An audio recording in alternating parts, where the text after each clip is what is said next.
বলবেন ভারত মাতা কি, ভারত মাতা কি, ভারত মাতা কি। বন্ধু এবং যে দিদি ভাইরা আছে বলুন তো 4 তারিখের আগে এই ভাষাটা বলতে পারতেন এখানে দাঁড়িয়ে? ভারত মাতা কি জয় বললে আমাদের হৃদয় কেঁপে উঠত। আমরা ভুলিনি সে 4 তারিখের আগে তৃণমূলের সন্ত্রাস। বন্ধু পশ্চিম বাংলায় পরিবর্তন হয়েছে, এখন পর্যন্ত এলাকায় সুষ্ঠু শান্তি শৃঙ্খলা রয়েছে, এলাকায় কোনো বোমা বন্দুকের আওয়াজ নেই, এলাকায় কোনো বিশৃঙ্খলা নেই, মারধর নেই, ঘর ছাড়ানো করা হয়নি কাউকে, কারো ঘর বাড়ি ভাঙচুর করা হয়নি। আজকে যদি পশ্চিম বাংলায় এই করাপ্টেড দুর্নীতিবাজ সন্ত্রাসবাদী তৃণমূল কংগ্রেস পশ্চিম বাংলায় ফিরত, আজকে কেশপুরের বুকে কত বিজেপির প্রাণ চলে যেত, কত মায়েদেরকে আজকে বিধবা হতে হতো, কত বিজেপির কর্মীদের গায়ে ঘর ছাড়া হতো। এখনো মনটা কেঁদে উঠছে, এখনো যদি সে বোমার আওয়াজ ভাই মনে হচ্ছে সেই তৃণমূলের 21 সাল এবং 24 সালে সে সন্ত্রাস। এখনো মন আমাদের কেঁদে উঠে। দিদি ভাইরা যারা উপস্থিত আছেন আপনারা জানেন কিভাবে এই এলাকাও আমাদের বিজেপি কর্মীদের উপর অত্যাচার করেছিল। আমার কথা সবাই শুনতে পাচ্ছেন তো? সবাই শুনতে পাচ্ছেন? আমি আপনাদেরকে বলছি না, এই বক্তব্য যদি কোনো তৃণমূল বা সিপিএম এর নেতা কোন চা দোকানে পান দোকানে লুকিয়ে লুকিয়ে শুনে থাকেন, আমি তাদেরকে বলছি বন্ধু আমরা চুপচাপ আছি, এলাকায় শান্তি শৃঙ্খলা আছে, আপনাদের কোনো ক্ষতি করছি না, আপনারা যে ক্ষতিপূরণ নিয়েছেন তাতেও আমরা ফেরত করাচ্ছি না। ভাববেননি বিজেপির দুর্বলতা, ভাববেননি বিজেপির এই ইয়ং ছেলেরা আছে আমাদের কিছু করতে পারছে না। বন্ধু এটা বিজেপির নীতি এবং বিজেপির সংস্কৃতি এবং বিজেপির আদর্শ। তবে ভাববেন না এখনো জায়গায় জায়গায় সেই লাল ঝান্ডা দেখা যাচ্ছে এবং তৃণমূল জায়গায় জায়গায় কিছুদিন আগে ব্যানার টাঙিয়েছিল কি নতুন তৃণমূল ওদের বেরিয়েছে আবার। যদি ভেবে থাকেন বিজেপি এইভাবেই চলবে ভুল ভাবছেন। আমরা চাই পশ্চিম বাংলায় গণতন্ত্র রক্ষা করতে, সবাই শান্তি শৃঙ্খলা ভাবে থাকুক, কিন্তু আপনারা যদি বেশি লাফালাফি করেন না, ভারতীয় জনতা পার্টি কার্যকর্তারা হাতে চুরি পড়ে বসে নেই, আপনাদেরকে বুঝিয়ে দেওয়ার মতো ভারতীয় জনতা পার্টি কার্যকর্তাদের ক্ষমতা রয়েছে। সঠিক সময় আমরা বুঝিয়ে দেব। আজকে কেশপুরে সেই লাল ঝান্ডার মহামিছিল, এই কোন মহামিছিল আমরা ভুলি না। সেই 34 বছরের হারমাদ এখনো ভুলি না, কিভাবে মানুষকে মেরে কঙ্কাল করে দিয়ে হাত আমরা ভুলি না, এখনো মন কেঁদে উঠে। সঠিক সময়ে সঠিক দেব, আমরা দেখছি কতটা আপনারা বাড়তে পারেন। ভাববেননি বিজেপি চুপচাপ থাকবে। গণতন্ত্র প্রতিষ্ঠা করতে এসেছি বলে আপনারা এলাকায় বিশৃঙ্খলা ঘটাবেন, আপনাদেরকে ছেড়ে কথা বলবো না। সঠিক সময়ে আপনাদেরকে বুঝিয়ে দেব। আজকে বন্ধু ভারতীয় জনতা পার্টি ক্ষমতায় এসেছে, কিছুদিন আগে বিরোধীদের বহু রকম অপপ্রচার যে ভারতীয় জনতা পার্টি অন্নপূর্ণা ভান্ডার দিবে বলে লেট করছে, মনে হচ্ছে দেবে না। আচ্ছা বন্ধু বলুন তো, যারা এখানে উপস্থিত আছেন মায়েরাও বলুন তো, তৃণমূল কংগ্রেস ক্ষমতা আসার পর লক্ষ্মীর ভান্ডার সঙ্গে সঙ্গে দিতে পেরেছিল? ওদের 9 মাস থেকে 1 বছর টাইম লেগেছিল। কিন্তু ভারতীয় জনতা পার্টি ক্ষমতা আসার 1.5 মাসের মধ্যে যে ঐতিহাসিক সিদ্ধান্ত নিয়েছে, এটা আমাদের গর্বের বিষয়। এত বড় সিদ্ধান্ত কোন সরকার নিতে পারে না, এটা ভারতীয় জনতা পার্টি বলে সম্ভব হয়েছে। 1.5 মাসের মধ্যে অন্নপূর্ণা ভান্ডার যেভাবে আমাদের মুখ্যমন্ত্রী প্রতিশ্রুতি দিয়ে পশ্চিম বাংলায় ক্ষমতা এসেছিল, সে 1.5 মাসের মধ্যে প্রমাণ করে দেখিয়ে দিয়েছে।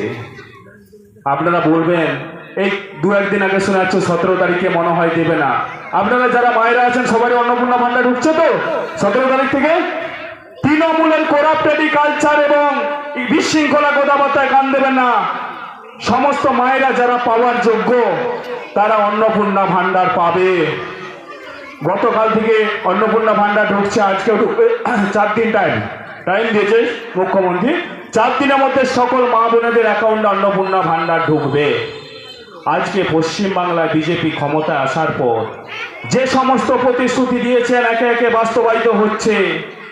আমাদের পশ্চিম বাংলার মুখ্যমন্ত্রী সম্মানীয় শুভেন্দু অধিকারী বলেছিলেন যে আমরা ক্ষমতায় আসার 45 দিনের মধ্যেই আমাদের আরজি করের বিচার হবে। হয়তো টাইম লেগেছে, বিচার শুরু হয়েছে, আপনারা জানেন তো। এই কয়েকদিন আগে একজন অ্যারেস্ট হয়েছে। আমরা সে ভুলিনি আরজি করের সেই বোনের আর্তনাদ। ভারতীয় জনতা পার্টি যে সমস্ত প্রতিশ্রুতি দিয়ে ক্ষমতায় এসেছিল সমস্ত প্রতিশ্রুতি বাস্তবায়ন হবে একের পর, শুধু একটু সময়ের অপেক্ষা। একে একে সমস্ত প্রতিশ্রুতি বাস্তবায়ন করবে। আজকে মমতা বন্দ্যোপাধ্যায়ের অরাজকতা, মমতা বন্দ্যোপাধ্যায়ের এই করাপ্টেড দেখে পশ্চিম বাংলা থেকে বিভিন্ন শিল্প অন্যান্য রাজ্যে চলে গিয়েছিল। আমার আগের বক্তা বলে গেছেন, সে সমস্ত শিল্পরা পশ্চিম বাংলায় আবার আসছে। পশ্চিম বাংলায় উন্নয়ন করার জন্য, পশ্চিম বাংলাকে শিল্পায়ন করার জন্য সমস্ত শিল্প পশ্চিম বাংলায় ঘুরে আসছে। এই তৃণমূলের কালচার নয়, এটা বিজেপির কালচার। ওনারাও জানে শিল্পপতিরা যে ভারতীয় জনতা পার্টি ডবল ইঞ্জিন সরকার এসেছে, পশ্চিম বাংলায় উন্নয়ন করা যাবে, তাই আবার সমস্ত শিল্প পশ্চিম বাংলায় ঘুরে এসেছে এবং শিল্পর কাজ চলছে এবং চলবে আগামী দিনে। আজকে আমাদের ভারতীয় জনতা পার্টির যে সমস্ত কার্যকর্তারা উপস্থিত রয়েছেন, আপনারা সকলেই বলুন তো, আমরা যে জায়গাটায় দাঁড়িয়ে আছি এটা কেশপুরের 5 নম্বর অঞ্চল, তাই তো?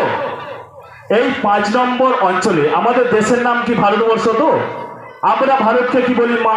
বিজেপি স্লোগান দেয় ভারত মাতা কি জয়। এর আগে যে দুর্নীতিবাজ করাপ্টেড সরকার ছিল না, জেহাদি সরকার যেটা বলে, ভারত মাতা কি জয় আমরা বলতে পারতাম না, এত করাপ্টেডের সরকার ছিল। কিন্তু আজ বিজেপি সরকার সেটা বলছে না। বিজেপি সরকার চায় সবকা সাথ, সবকা বিকাশ এবং সবকা বিশ্বাস। বিজেপি সরকারের মূল আদর্শ এবং মূল নীতি পৃথিবীটা মানুষের হোক, ধর্ম থাকুক অন্তরে, মসজিদে নামাজ হোক, ঘন্টা বাজুক মন্দিরে, এইটাই বিজেপি নীতি আদর্শ। অনেক মুসলিম ভাই বোনেদেরকে ভুল বুঝিয়েছিল এই তৃণমূল করাপ্টেড সরকার, যে বিজেপি আসলে নাকি মুসলিমদেরকে তাড়িয়ে দেবে, এনআরসি জুজুর ভয় দেখিয়ে রেখেছিল। কেন জানেন? মুসলিম দিকে যদি শিক্ষিত মুসলিম ভাইদেরকে যদি শিক্ষিত করে দেওয়া যায়, তাহলে উনি বোকা বানিয়ে আর ভোট বাক্সে ভোট জমা করতে পারবেন না। সেই জন্য উনি এনআরসির ভয় দেখিয়ে মুসলিম ভাইদেরকে স্তব্ধ করে রেখেছিল। কিন্তু এই পশ্চিম বাংলার মুসলিম ভাইরাও বুঝতে পেরেছে যে মমতা বন্দ্যোপাধ্যায় উনাদেরকে কিভাবে ব্যবহার করছে, ব্যবহার করে ছুঁড়ে ফেলে দেয়। আচ্ছা বলুন তো, কজন এলাকায় মুসলিম ভাই বোনেদেরকে চাকরি দিয়েছে তৃণমূল কংগ্রেস? দেয়নি। ওদেরকে যাতে আগামী দিনে ভবিষ্যৎ উজ্জ্বল করতে পারে, ওরা যাতে পশ্চিম বাংলায় কি করাপ্টেড তৃণমূল করছিল সেই শিক্ষা পেতে পারে, সেই জন্য ওদেরকে ভুল বুঝিয়ে শিক্ষার নীতিতে এগিয়ে যেতে দেয়নি। কিন্তু আমাদের পশ্চিম বাংলার মাননীয় মুখ্যমন্ত্রী শুভেন্দু অধিকারী মহাশয় এবং আমাদের যশস্বী প্রধানমন্ত্রী নরেন্দ্র মোদী মহাশয় বলেছেন, হিন্দু ধর্মের ছেলে মেয়েদের হাতেও খাতা কলম থাকবে, মুসলিম ধর্মের ছেলে মেয়েদের হাতেও খাতা কলম থাকবে, শিখ খ্রিস্টান বৌদ্ধ ধর্ম জিন সমস্ত ধর্মের ছেলে মেয়েদের হাতে খাতা কলম থাকবে, কোনো বোমা বন্দুক নয়। আজকে তৃণমূল কংগ্রেস এলাকায় এলাকায় ভোটের আগে উচ্ছৃঙ্খল ভাবে মারছে মুসলিম, মরছে মুসলিম, মুসলিমদের মধ্যে বিভেদ লাগিয়ে এলাকায় অশান্তি ঘটিয়ে রেখেছিল। আজ সেই পতন হয়েছে পশ্চিম বাংলায়। আজকে এই করাপ্টেড সরকার পশ্চিম বাংলা থেকে উৎখাত করেছে। আজকে তৃণমূল সরকার কি বলতো জানেন? জয় বাংলা। তৃণমূল সরকারের উদ্দেশ্য ছিল আস্তে আস্তে পশ্চিমবঙ্গটাকে পশ্চিম বাংলাদেশে রূপান্তরিত করার। উনি সেই দিকে এগিয়ে গিয়েছিলেন। মুজিবুর রহমানের সেই স্লোগান জয় বাংলা, যেটা উনি পশ্চিম বাংলায় শুরু করেছিলেন। আজকে সেই পশ্চিম বাংলায় শিক্ষিত যুব সমাজ এবং পশ্চিম বাংলার সকল মানুষ, ভারতীয় সন্তানরা বুঝতে পেরেছে যে আজকে এই তৃণমূল করাপ্টেড সরকার আস্তে আস্তে পশ্চিমবঙ্গটাকে পশ্চিম বাংলাদেশ বানাতে চলেছে।